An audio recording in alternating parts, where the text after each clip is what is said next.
Hello, and welcome to The Relevance of Now with William Linville. My name's Michael Connell. I'll be hosting today. Hey, William. Hey, Michael, how's it going, buddy? Are you having a lot of fun? I am having a lot of fun. Thank you. You presented to talk about, is the world happening to us, or are we happening to the world? What a great topic, Michael. Thanks. And what presents first when you hear that to assist us? Is the world happening to us, or are we happening to the world? Well, where I go with it, and when I look at it first, let's look at laws of attraction, distraction, whatever, however, of the whole persona of what I see I am creating.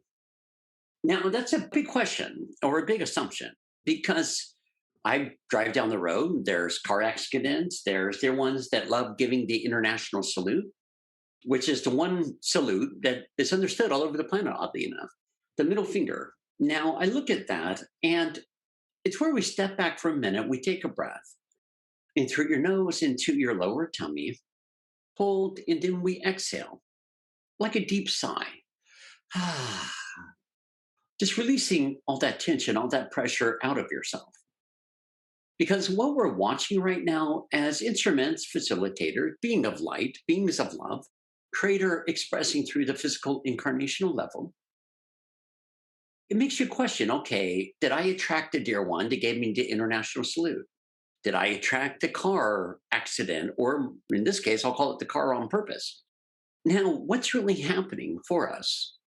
Well, we come through, we're taking a breath, we're decompressing. The beautiful part is turning on a beautiful song, a melody, or a piano concerto where we're now in a state of observation.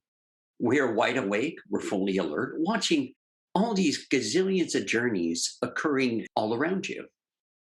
Now it comes a point of, okay, I can hook into this, I can hook into that, I can exchange salutes. But see, that's where we come back to you. You're observing, you're aware of everything happening around you. Some dear ones, one my interest to share with me about it, she fell down the stairs in her home, bumped her head on every stair, which that takes some serious perseverance.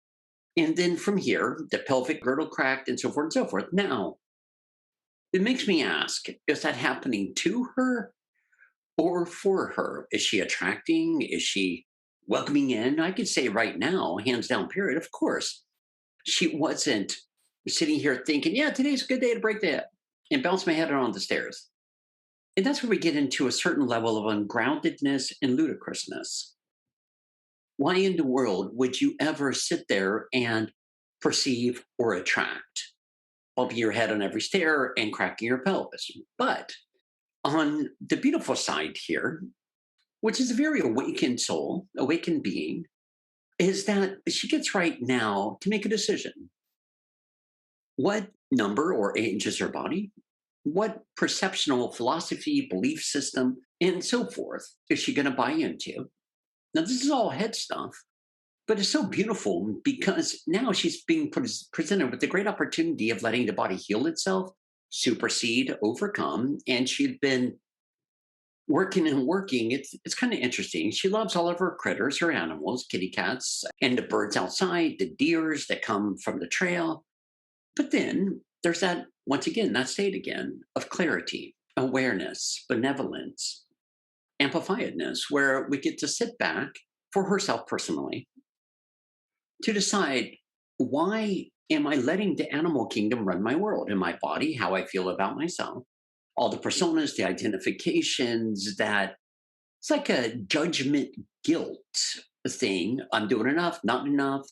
But then it took something to this effect for her higher levels to use as an open door to come in and come through, to wake her up from the fog like whiplash, stepping out of the head into within and through the body, and then allowing the body to rejuvenate, re-energize, re-emanate, and amplify with that much more ease and grace, but without the weight of the world, the weight of the animal kingdom, and all this stuff that for millennia has been taxing your body more and more and more. So then kind of switch topics to where she loves the animals a lot more than she loves humans. And maybe that's fine. Hey, whatever floats your boat.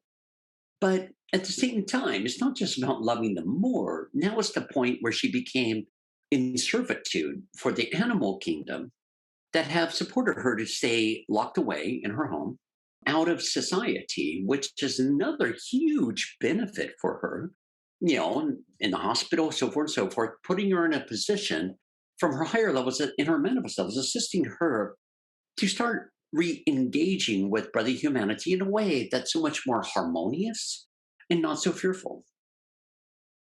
So that's not the world happening to her. That's her as her higher levels wanting to overcome the world and all the hidden away hiding places in which the dear one has hidden for millennia. Not the best upbringing, not the healthiest, happiest, or anything that effect. It's pretty much the opposite sort of upbringing, getting married and doing everything by the book per se, to where now, wham, right in front of her, she has the opportunity to start really moving into her life, reclaiming her life. And I just heard from my angel, the last email was, I got to get home so I can take care of my animals because no one else will do it like I do. Now, that's unfortunately, but it is what it is, underlying undercurrent of control issues. Like her mission's been to take care of the animals, protect them, blah, blah, blah. Well, you know, that's where what a huge, beautiful opportunity to supersede it, go beyond it, overcome it, and allow for herself to really open her heart, open her sight, open her mind, open her whole body to allow herself, like right now in a hospital bed, to be given to be supported, to belong, and to be cared about beyond just the animal kingdom. There's not a good or bad here. Many love animals more than they love humans. And hey, if that's where you're at, so be it. But let's remember you as creator. You're here to remember, to wake up, to expand upon, and welcome in all levels of creation, not just picking one as a finite focal point, but letting yourself be embraced by all that is. So I would say this is happening for her, definitely not to her. It's not good creator, bad creator, and all the self-inflicted torment that dear ones unfortunately let themselves get caught up in. Because when you walk through these scenarios, it's more about walking with your arms wide open, your head held high, your heart wide open. All right, universe, all right, higher level, show me. Over here, I see this occurring, that occurring, that occurring. Now, we're not identified with it. We're not clamping down and trying to be in survival and protection of it. We start a whole new journey of a divine flow. Now it just matters with how much are we going to attempt to hold on to the old to project it into the future. And when this occurred for the dear one, they fell down the stairs.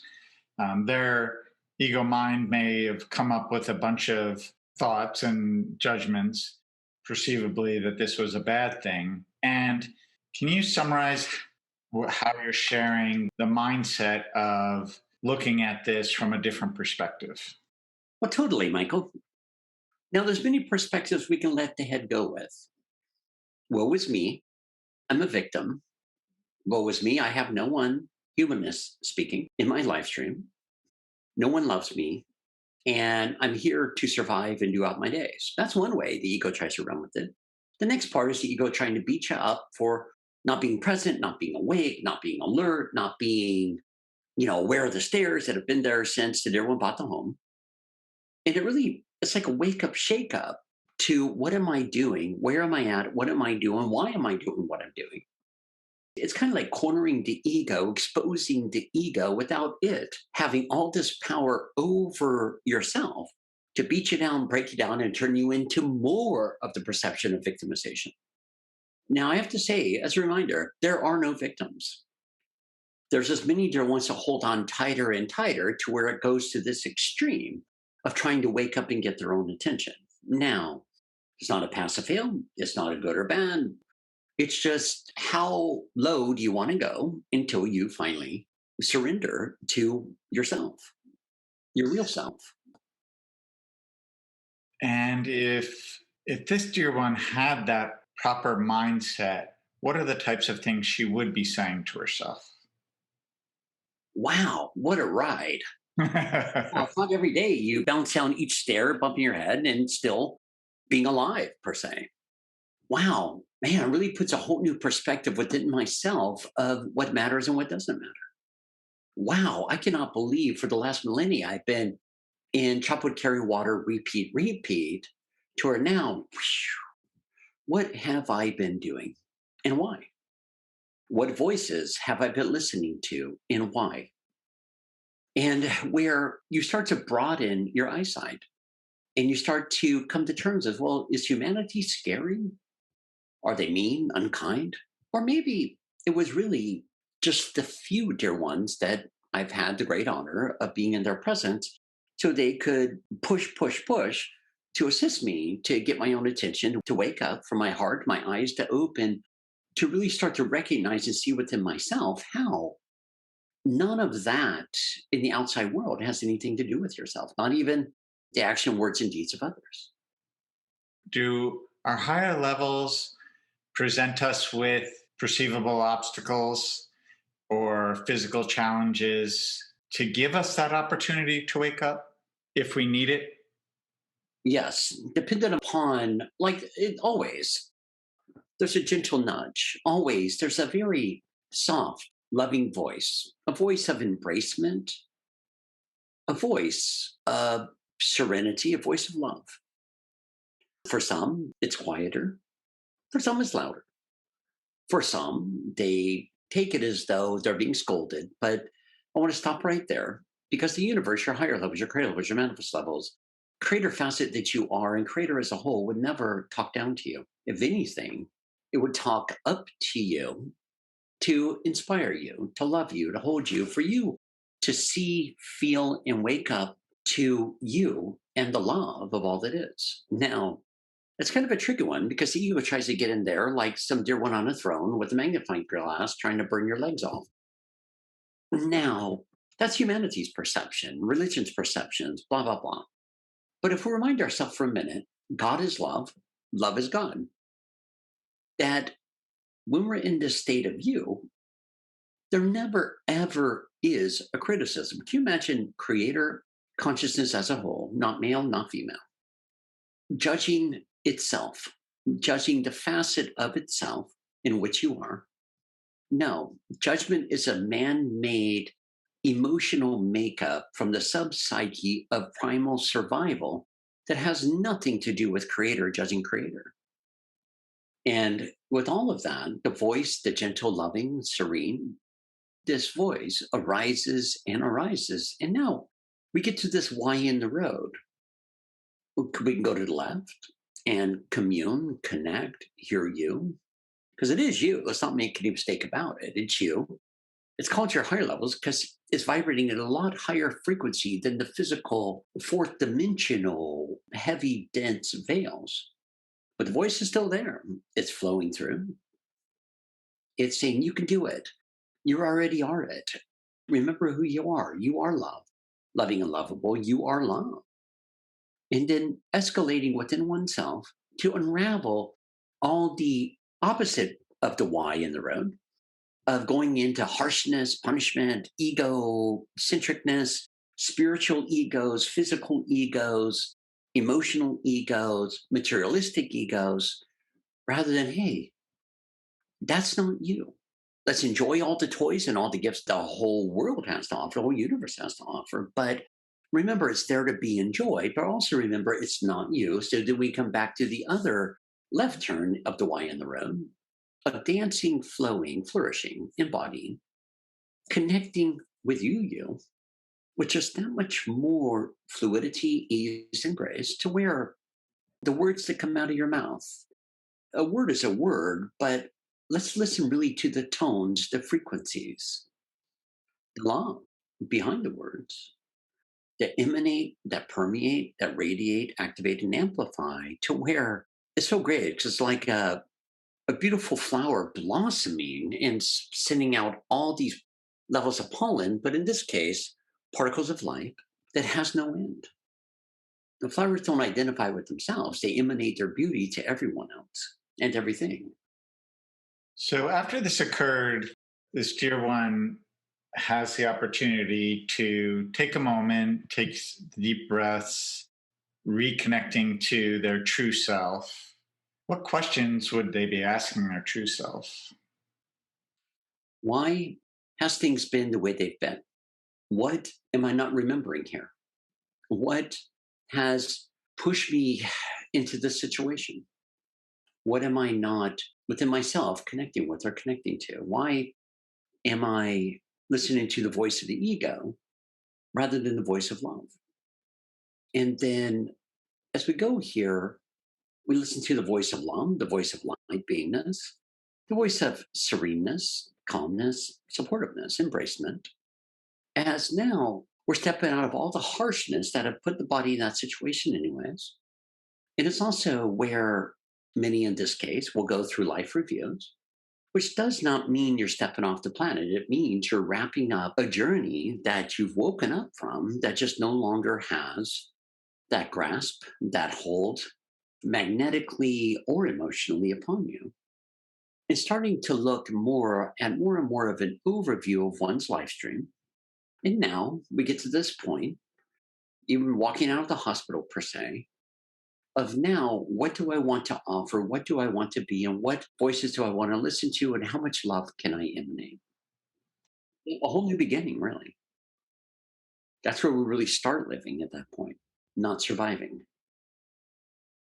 For most of us, we've grown up judging everything as good or bad. And as we're transitioning into a relationship with our true self, where there is no such thing as good or bad, what I feel like I'm hearing you say is we're now seeing that, or having the opportunity to ask ourselves, how best is this complementing me? Even if it's a perceivable, um, well, in this case, a broken hip.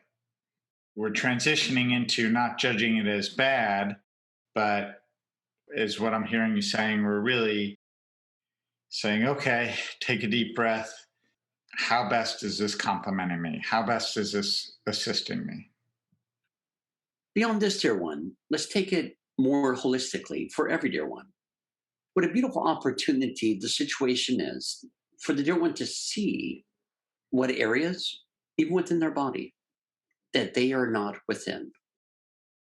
You're created to emanate, permeate, radiate, amplify. Now, it makes me question what within the pelvic girdle here, where is my consciousness? Where is my light beingness? To where now, like for others, it may be a bacteria, a virus, whatever, whatever.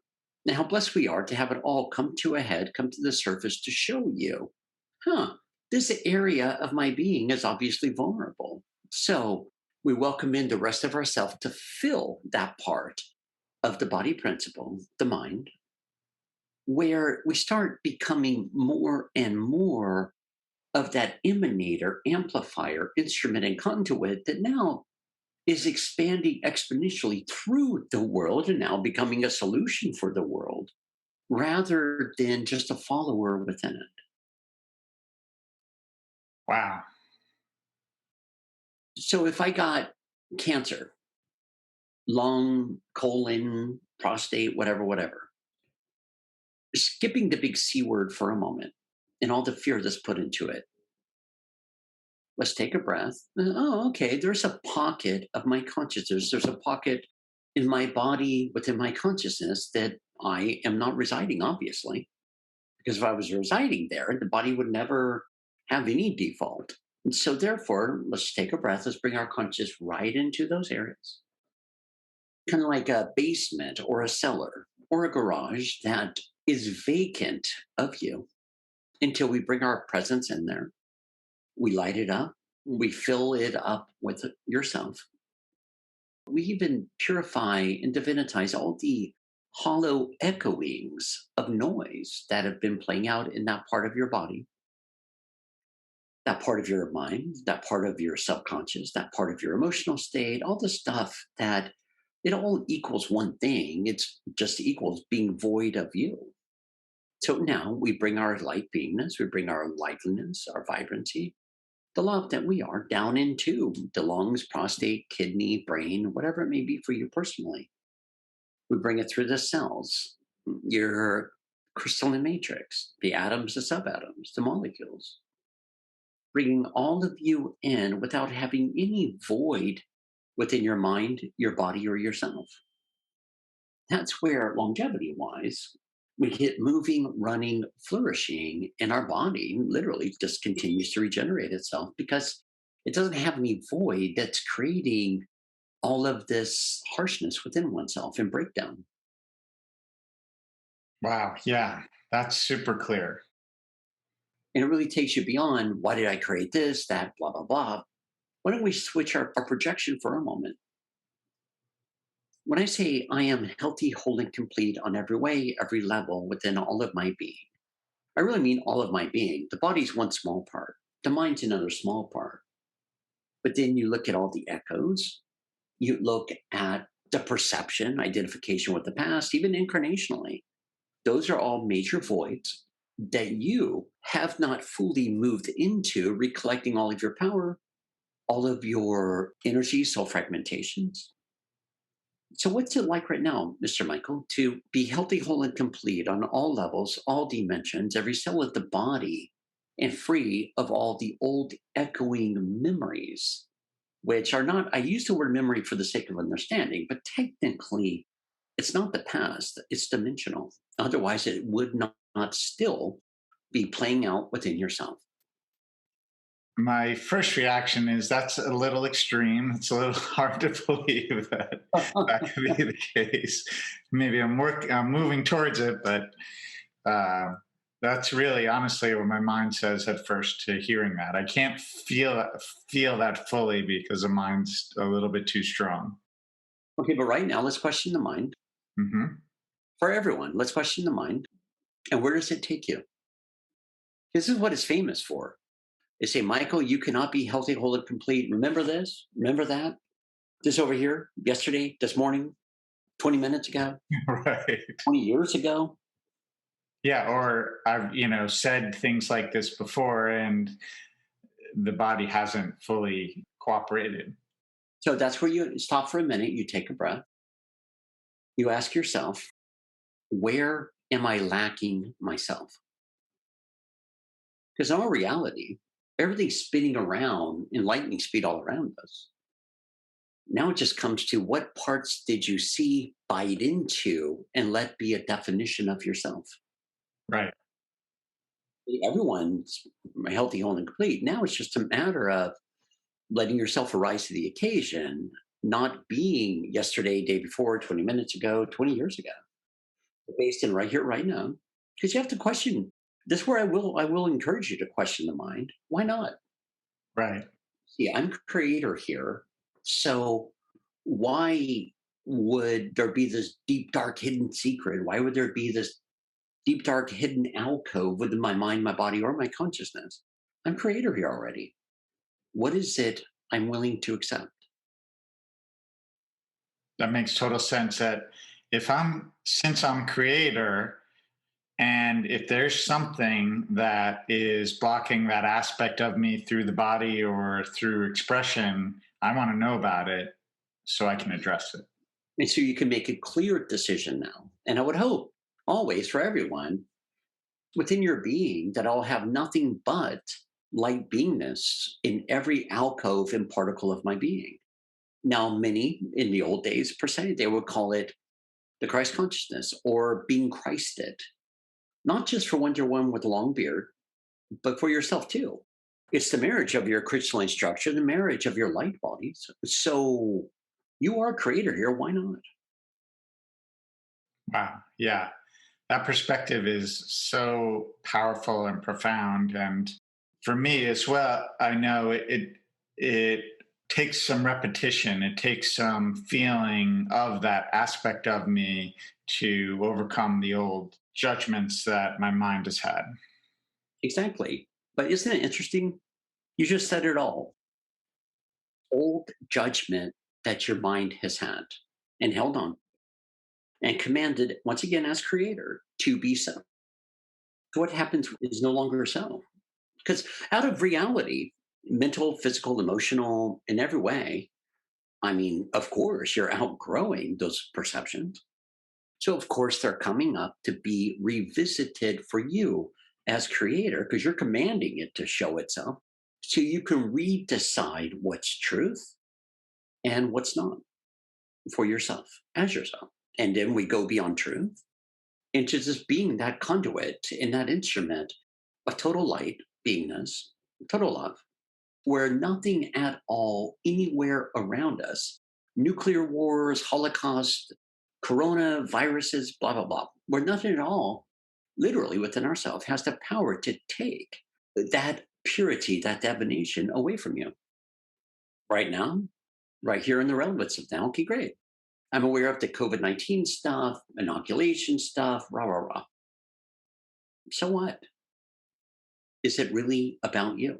Does it really deserve getting your solar plexus all tied up, getting into an angst, pro or anti Democrat, Republican, libertarian, black, white, green, orange, blue, purple skin, male, female, blah, blah, blah? Is it really, when you look through your eyes right now, you realize, isn't it amazing how, wow, what have I been doing, man? Why am I letting any of this? I'm not saying put your head in the sand. I'm saying the exact opposite. Let's be aware of what we're giving power to and not. As creator, either going with it or judging creation to be safe, unsafe. I mean, what is safety, anyways? I would say true safety, if you want to play with that realm, would be being healthy, whole, and complete within all levels of your being, because then you start to wake up and recognize none of the outside has a power over you. Thank you, Will, and thank you, everyone, for joining us. This has been The Relevance of Now with William Linville. Namaste. Namaste.